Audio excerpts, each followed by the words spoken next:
Você está satisfeito com o atual ensino brasileiro? Acha que precisa de mudanças? Pois no dia 16 de fevereiro o presidente Michel Temer sancionou a reforma do ensino médio. Mas o que é essa reforma? Quais mudanças acontecerão no modelo que vemos hoje? E quais são os maiores riscos? Hoje, no nosso programa TV Câmara Entrevista, recebemos aqui a coordenadora do Núcleo Pedagógico da Secretaria de Educação, Sandra Cândia, e também, para esclarecer um pouco mais sobre esse assunto, e também recebemos aqui o Pedro Rachid, ele que é professor e mestre em gestão. Sejam bem-vindos ao programa TV Câmara Entrevista. Sandra, obrigado pela sua presença. Eu que agradeço o convite. Pedro também, seja muito bem-vindo. Eu que agradeço o convite. Começar pelo básico, né? O que é a reforma do ensino? Bom, começando pelo ensino médio, que a reforma está acontecendo no ensino médio, né? Sim.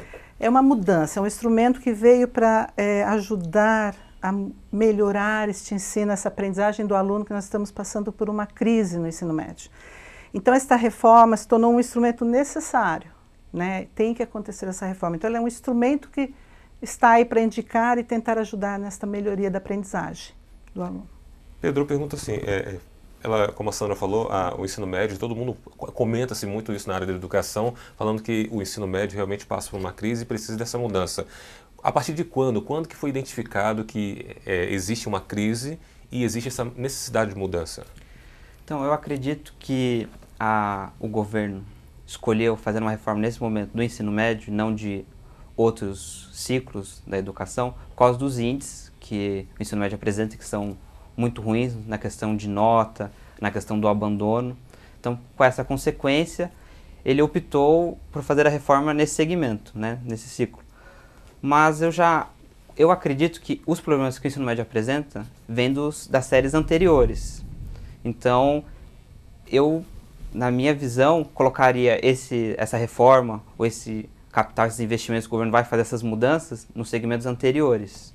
Não acredito que vá realmente influenciar o que essa reforma está querendo, nos itens que ela está buscando. Ok, agora essa reforma, Sandra, ela está, como você disse, ela está voltada para o ensino médio, mas eu pergunto, como é que está o ensino básico, né? Fazendo uma reforma no ensino médio já resolve o problema, ou os problemas que existem na educação? Se você localizar por ciclo, você pode não resolver todo o problema. Mas nós temos hoje um problema social que está ligado ao jovem, né? Então, a educação, ela tem essa preocupação de que o jovem tenha, dentro da escola, uma possibilidade de escolhas, de oportunidade, que ele entenda essa sociedade.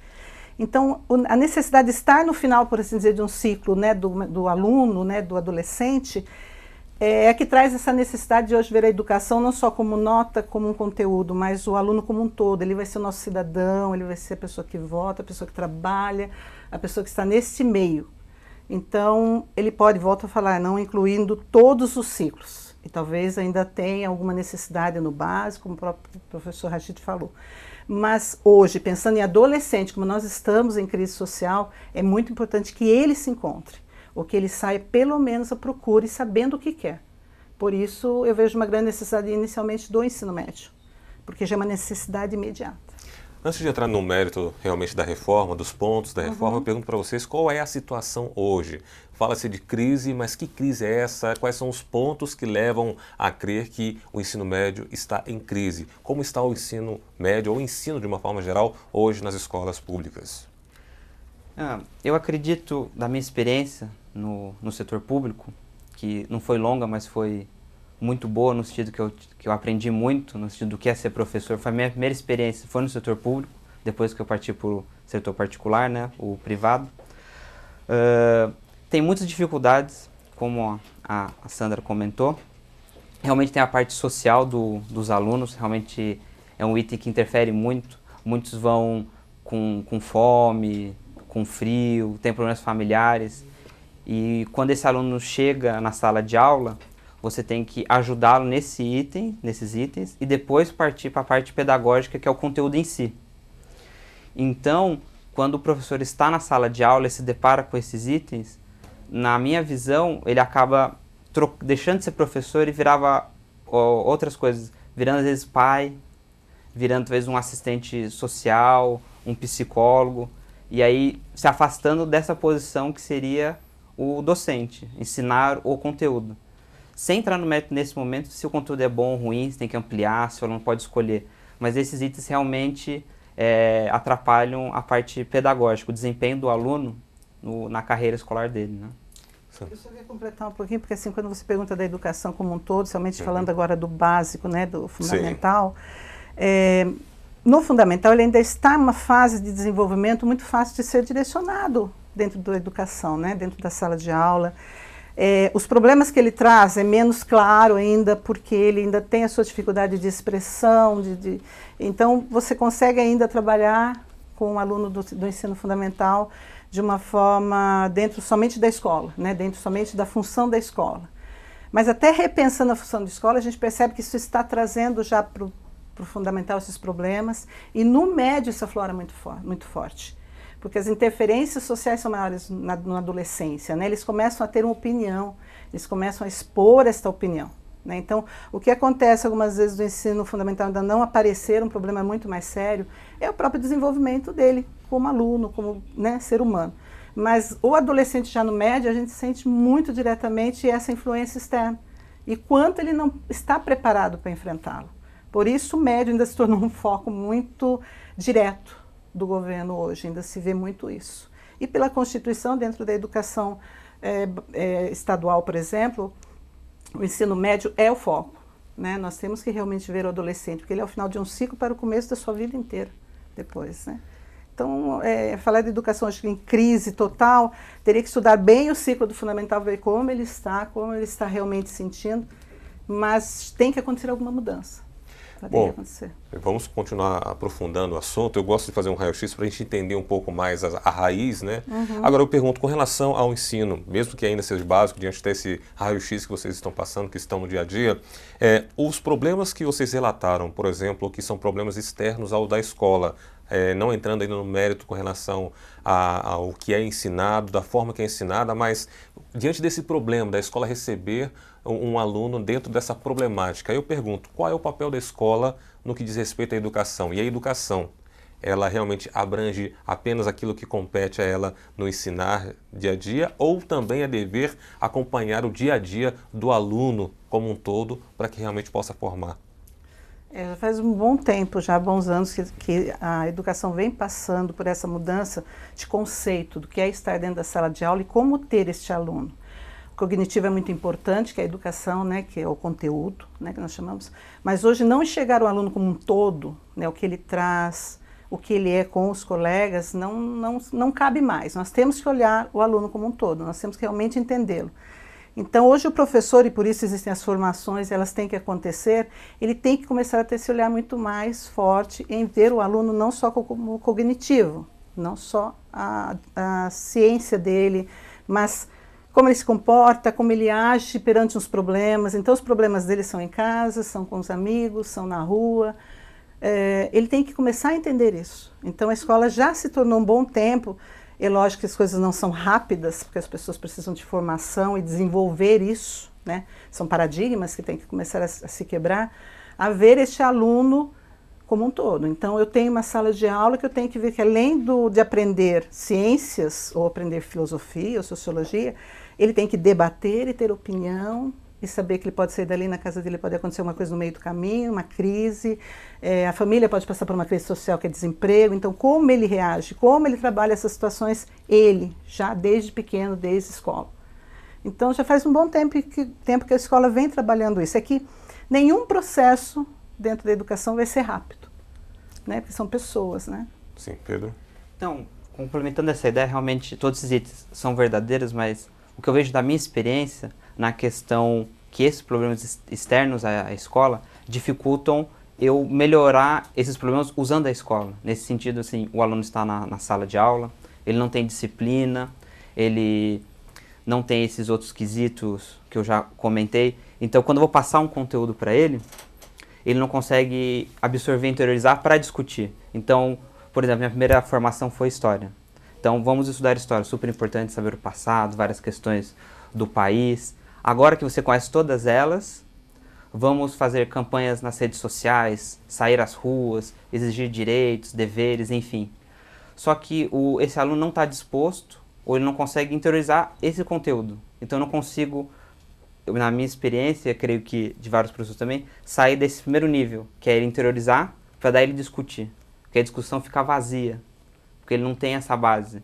Porque, na minha experiência no ensino médio, muitas vezes esses alunos chegam nesse nível sem saber ler e escrever, com deficiências de matemática também, que dificultam ele aprender os conteúdos da série que ele está. Que no ensino médio, justamente, ele repete muitos conteúdos do ciclo fundamental 2, e aí sim, vai fazer a questão de discutir, ser crítico, enfim, mas aí falta essa bagagem mesmo de português e matemática, até para compreensão, né? Muito bem, você está assistindo ao programa TV Câmara Entrevista. Nosso tema de hoje é a reforma no ensino médio. Estamos recebendo aqui a Sandra Cândia, ela que é coordenadora do Núcleo Pedagógico da Secretaria de Educação, e Pedro Rachid, professor e mestre em gestão.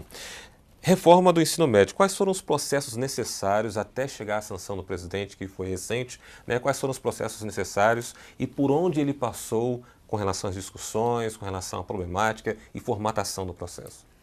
Bem, o processo vem há muitos anos, né? Não é neste governo, não aconteceu nem anteriormente a Dilma, ele vem durante um processo de discussões, debates, e começam normalmente pela mídia, pela sociedade, através da mídia, que é onde se começa, através dos resultados das avaliações externas, a começar a se discutir o problema que está acontecendo.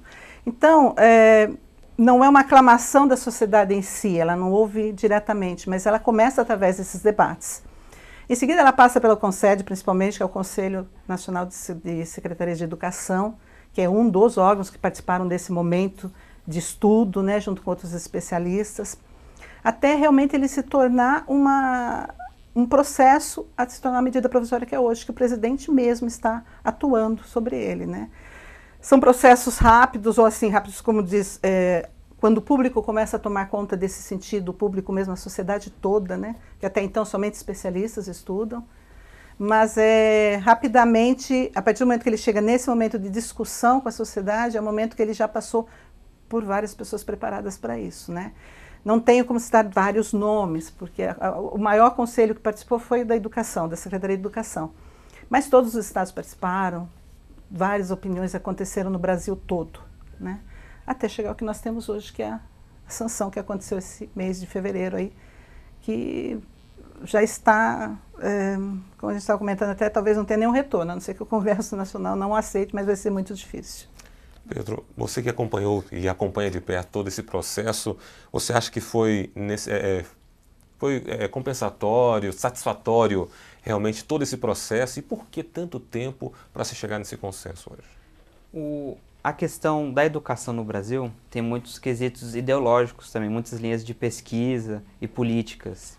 E como a minha colega comentou, realmente na educação tudo demora muito. Então qualquer mudança na política, ela tem que ser aplicada e demora algumas décadas ou gerações para ter esse resultado, para que até o próprio governo tenha dados para ver se foi efetivo ou não. E nessas mudanças desse tempo, trocam os governos. E aí eles trocam as políticas. Então tem essa quebra, né? Essa política eu acho já mais interessante no sentido que qualquer política ou que diminua a participação do Estado e aumente do indivíduo no sentido que ela não poderia escolher a disciplina, eu já acho um caminho interessante, né? Pode ser um primeiro passo. Então o aluno vai acostumar a escolher mais itens e aí à frente, ele fala, não consigo passar nesta faculdade porque eu não estudei essa disciplina, tenho que voltar. Talvez ele tome uma nova perspectiva de consciência e aí ele queira escolher mais itens e diminuir mais o Estado. Então pode ser um caminho interessante. Aproveitando esse gancho, eu já pergunto para vocês o seguinte: quais serão as mudanças feitas, né, do atual sistema, do atual currículo do ensino médio com essa nova reforma entrando em vigor? Ele passa por várias mudanças, desde estruturais até no currículo, né? Na estrutura, nós temos a mudança da carga horária, né? Que na maioria das regiões do país, ainda o ensino médio tem a carga horária de 800 horas, né? Já o estado de São Paulo já são 1.000 horas há bom tempo, que é o ideal, que são 5 horas diárias. Mas ela passa para 1.400, ela pode chegar a 1.400 se for uma escola de tempo integral, senão no mínimo ela tem que ter 1.000 horas. E aí é o Brasil todo que nós estamos falando, então essa equidade também de estudantes com a mesma possibilidade de aprendizagem é muito bom. né? Hoje, 800 horas já se é compreensível como uma carga horária muito pequena para um aluno. Então, dentro da carga horária já começa essa alteração, dentro do currículo, oferecer ao aluno essa possibilidade de escolha, depois de um processo de início do ensino médio, uma opção que ele goste, que ele ache melhor. É uma liberdade que há muito tempo o jovem vem querendo dentro do ensino médio, então ele começa com uma base necessária, mas em seguida ele tem essa possibilidade de escolha, isso é muito bom para ele. E é isso que se espera de um jovem, que ele possa escolher realmente seu caminho, né?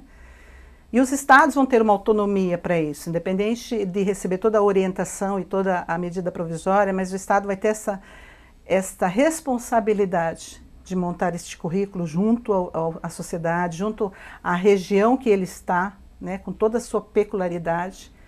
E também se aproxima muito a possibilidade do aluno não ser padronizado, mas ter condição de seguir adiante.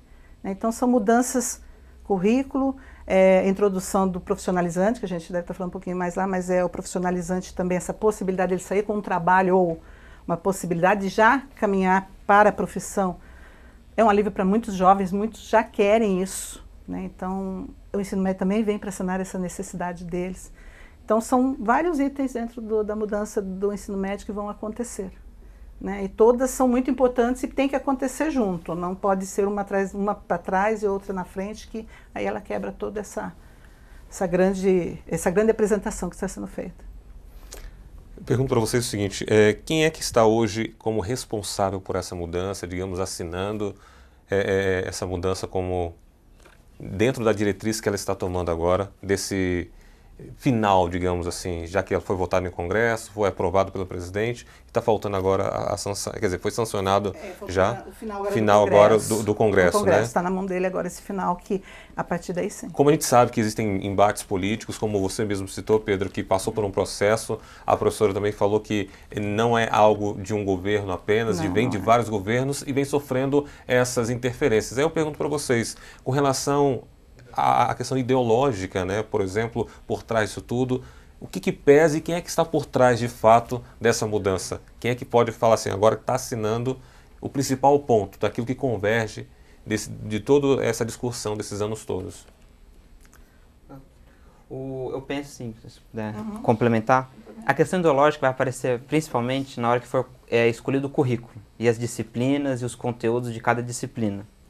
Então, creio que isso não foi escolhido ainda, não? Então, até, se não me engano, até 2018 vai ser discutido e organizado. Então, quando passar a primeira fase e chegar na fase de discussão do currículo, aí sim nós vamos ver exatamente os indivíduos e as ideologias que vão estar em disputa, né? Até complementando o que o Pedro está falando, por que ainda não aconteceu? Porque nós estamos ainda na dependência da Base Nacional Comum Curricular, que é nada mais nada menos do que a nossa legislação de currículo, que vai acontecer no Brasil todo. Então, ele nos dá a base nacional, que vai ser comum a todo o Brasil. Enquanto essa discussão não acabar, que ela recomeça agora em março, após o Carnaval, ela está já numa segunda ou terceira etapa, e enquanto ela não fechar, o ensino médio não pode ser alterado. Por quê? Porque o ensino médio parte de disciplinas básicas. Quais são? Elas têm que sair de um documento, e elas saem do documento da Base Nacional Comum Curricular. Então, é a partir daí que começam realmente os estados a poderem montar seu currículo, montar a organização do ensino médio de acordo com a diretriz que chegar. Então, ainda está em processo. Por isso que ele pode chegar em 2018, como pode chegar em 2019. Depende tudo deste processo da Base Nacional Comum, que está recomeçando agora em março. Muito bem, você está assistindo ao programa TV Câmara Entrevista. Nosso tema de hoje é a reforma do ensino médio. Estamos recebendo aqui a Sandra Cândia, ela que é coordenadora do Núcleo Pedagógico da Secretaria de Educação, e o Pedro Rachid, professor e também mestre em gestão. Nós vamos a um rápido intervalo e voltamos já já com mais TV Câmara Entrevista.